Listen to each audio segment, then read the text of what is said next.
واکنش مقام‌های قرقیزستان به گفته‌های ژنرال تاجیک عبدالله نوجوانوف.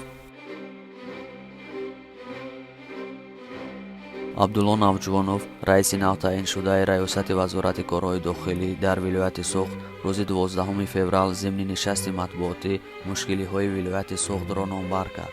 ژنرال نوجوانوف گفت در ولایت سوخت تنها دو مشکلی وجود دارد.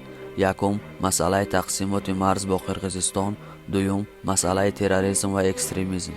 ژنرال نوجوانوف گفت در پی مناقشه‌های مرزی در سال گذشته 16 پرونده جنایی آغاز شده و نسبت به 27 شهروند قرقیزستان گفتگو جنایی اعلان شده است.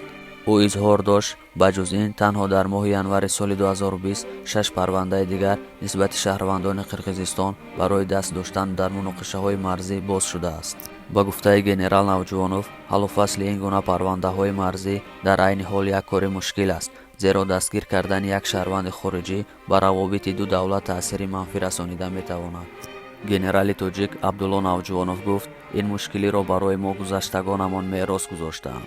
اگر به تاریخ نگریم در گذشته بودکند هیچ وقت قرقیزنشین نبود. گذشتگان ما قرقیزها را آورده در آنجا زمین و جای دادند، اما امروز این برای ما مشکلی شده است. پس از گفته‌های ژنرال نوجوانوف مقام‌های قرقیزستان واکنش شدید نشان دادند. معاون اول فرمانده قواهای مرزبانی قرقیزستان گفته‌های نوجوانوف را رد کرد. ژنرال قرقیزستان عبدالکریم اولینبایوف معاون اول فرمانده نیروهای مرزبانی قرقیزستان گفته است منطقه بودکند از قدیم بخشی از قلمرو قرقیزستان بوده و سخنان ژنرال تاجیک نوجوانوف در این مورد بی‌اساس است. عبدالکریم اولینبایوف معاون اول فرمانده قواهای مرزی قرقیزستان تاکید کرده است که کشورش خواستار روابط دوستانه با تاجیکستان است. این در حالی است که قرقیزستان میتواند تمام مناسبت‌های خود با تاجیکستان را قطع کند و از این اقدام مردم عادی ضرر خواهد دید. وزارت امور خارجه قرقیزستان نیز به سخنان ژنرال نوجوانوف واکنش نشان داد. وزیر امور خارجه قرقیزستان سفیر تاجیکستان در بشکک را دعوت کرده و سفیر تاجیکستان در رابطه با گفته‌های ژنرال عبدالله نوجوانوف اظهار نگرانی نمود.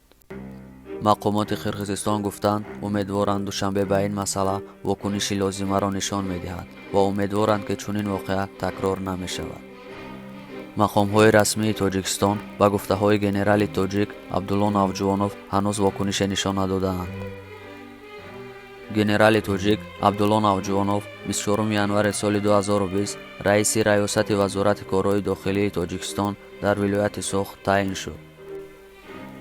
او تا این وقت وظیفه جانشین وزیر کارهای داخلی تاجیکستان را به عهده داشت.